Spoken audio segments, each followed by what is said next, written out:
Welcome to First Maryland Disabilities Trust YouTube channel. Trust starts here. Today, we're going to talk about self-direction after parents are gone. One of the most common assumptions we hear from families is this: if we're self-directing services now, the trustee will just take over later. That's not automatic, and it's not really a role the trustee typically plays. For many families, this misunderstanding creates a serious planning gap.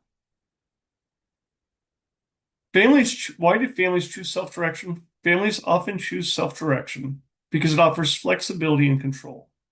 Parents can usually choose who provides services, set schedules that work for their family, and in some cases, pay higher wages than traditional agencies. Sometimes parents can even be paid caregivers themselves.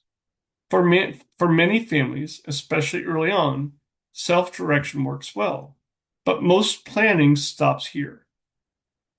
The overlooked issue is that self-direction doesn't stop when parents die. Someone has to keep making decisions. Someone has to hire, train, supervise, and replace staff. That role doesn't disappear. It just gets transferred intentionally or not. What self-direction really means, and I'm going to try to say it in the simplest way to think about it, is that if you choose self-direction, you are the employer. Support brokers and financial management services, FMS, can help with the paperwork and payroll, but they don't make day-to-day decisions. The responsibility ultimately rests with the person directing services or the representative acting on their behalf. In theory, someone could follow a well-written service plan after a parent dies. In real life, self-direction can become a full-time job.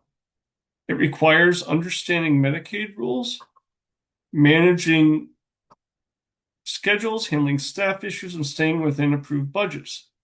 The more support a person needs, the harder this becomes.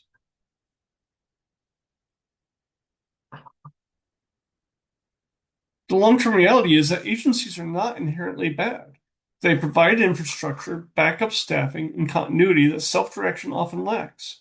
For some individuals, especially those who can self-advocate, self-direction may work long-term. Others, agency-based services provide stability that's hard to replicate.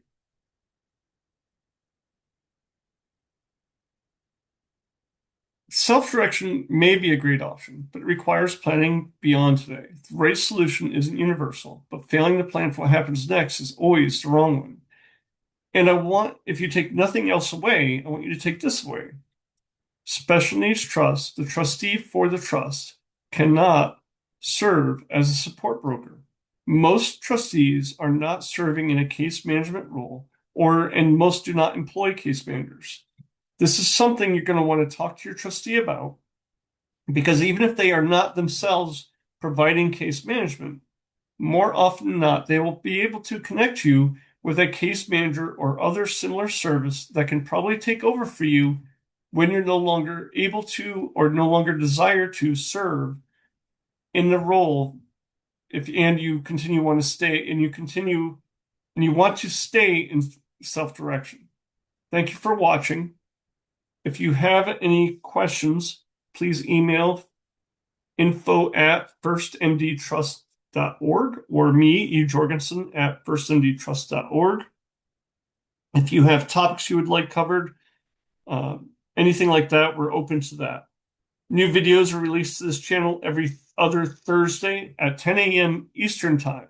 So if you haven't yet, please subscribe. Thank you for watching.